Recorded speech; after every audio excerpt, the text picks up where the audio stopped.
We're outside the Hunt store, which is a staple here in the area. I'm with Frank Steifen.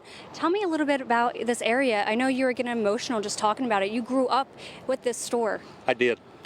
Sorry. My dad bought our ranch, which is right down the road, about 3/4 of a mile, in 1967. I grew up at this store. And I used to drive my tractor up here to fill it up with diesel fuel. It's gone. I mean, the building's here, as you can see, but it's just destroyed. Back here in the back, 3 months ago, my new wife and I were dancing on that dance floor to one of our favorite bands. The post office is gone. My family goes back here to 1890. They've been here over 130 years. The family name was Edwards, and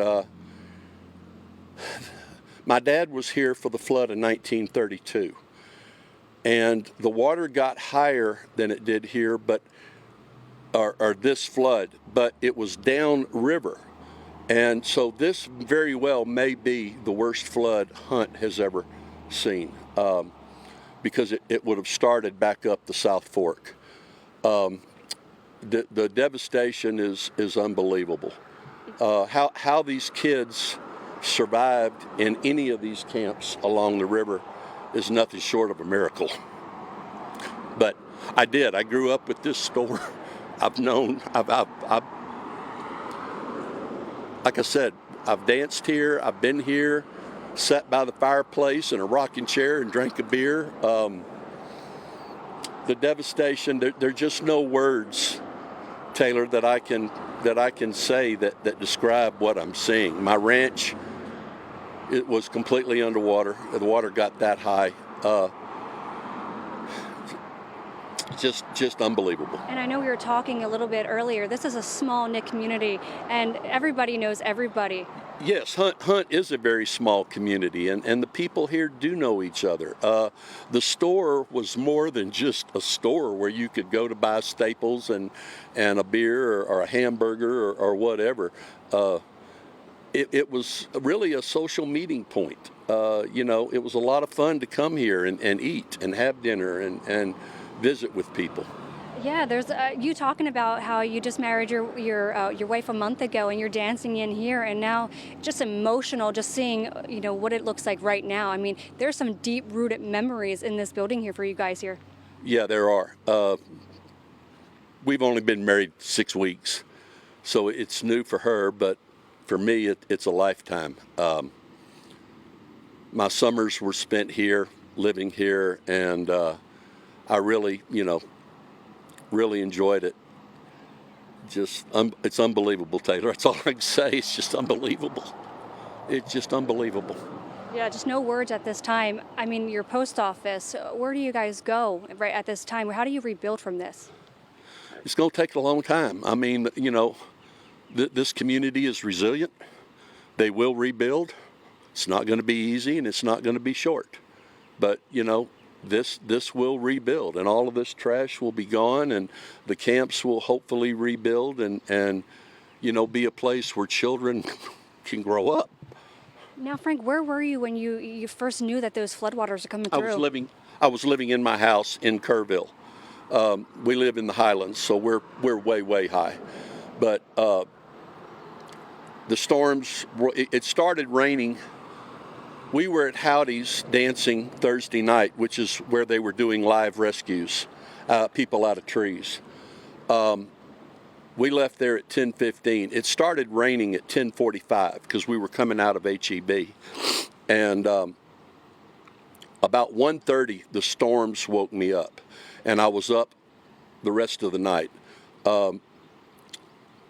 It was raining at my house probably 2.5 inches an hour. And it just kept coming. I knew it was going to be bad. About 4 o'clock, they started warning people of rises. At first one I saw was like 21 feet, and then it was 24.5 feet, and then it was like 27 feet. And I think we topped out here at 34.1 or something like that. But it didn't quit raining in Kerrville at our house till 5 o'clock yesterday afternoon. Yeah, you said you knew it was going to be bad, but you just didn't know the extent of what it actually became. I knew it was going to be bad.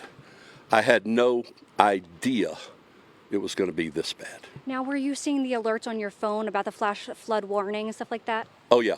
My phone was going off several times. Flash flood emergency, and I woke Marcella up at early that morning, and I said, "Honey, we need." And I tried to get to my ranch, couldn't. Water was completely over the highway.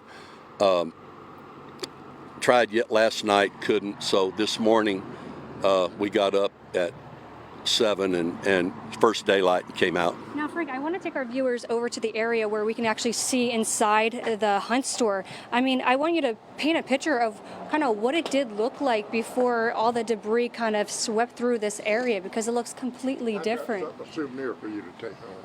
Surely. Oh. Roy Bowen, who's local here, raw honey. He's got raw honey that survived this area? Yeah. So that is so awesome. Well, thank you so much. You're so sweet anyway. Thank you so much. We're going to go over to where Frank is. Well, and you can't see now really, but right back in here, right over here was the cashier stand, and then this all in here was where they had the staples. You could buy chips, beers. They had a cooler back there. Over here you can see the fireplace. In the wintertime, they would light a fire, and people could come in and have a beer and sit around the fireplace and chat. Back this way was the restaurant. There used to be a bank right in here. It's now it was an ice cream stand, but they had great burgers and steaks, and it was just like I said, it was a meeting place. But as I look in here now, the devastation's beyond anything I can say. I mean, this is how the rocks withstood it and these posts withstood it is a miracle, because I've seen posts and everything bigger here this morning that did not withstand the flood. Yeah, Frank, if we go further up to the front of it, I know you were talking about earlier. There's a better view of this. Yeah, where the building did not withstand, and it kind of crushed through the front of the building. The bricks are completely gone here. So if you take a look, you can see which once was boarded up is now. This wall, here's the fireplace I was talking about.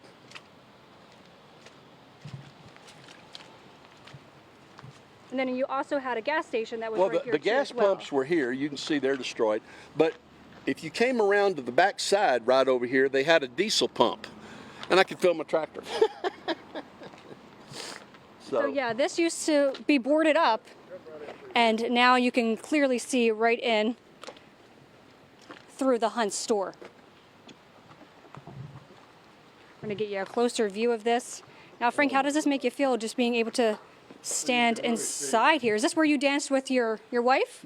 The wife was back on the outside porch. It was where we danced. So this was all, chips and jerky and foods and finger foods and. But none of this stuff here, is no. This was actually inside the store. You could buy bottle. There was a wine like right about here, wasn't it? There was a wine rack. Wine rack was right here. You could buy some excellent wines, and again, in the wintertime, fireplace, was kind of a gathering point. And but like we were talking about earlier, Taylor, this is a very, very small, tight-knit community, and. Just emotional. You just get emotional just looking at this and seeing what it once was and now what it looks like today. You do. I thank God that people survived it, that we're here to talk about this. What those kids went through and adults along the South Fork of the Guadalupe River, I'll be honest with you, I can't imagine. You just see how aggressive this floodwater swept through this area. I mean, you were talking earlier about your cattle and how you've lost the barrels, was it? Well, no, we The cattle were, well, we lease our property, and some people here local to the community run some head out there. There were no cattle on the property. There were 62 round bales of hay because they just cut, and each one of those bales weighs about 950 pounds. They're all gone. All 62 bales are gone. It just goes to show again how aggressive those flood how waters forceful were. the water was. Absolutely. Well, you heard it from Frank here. The community here in Hunt is completely resilient. You know, it's an emotional state right now.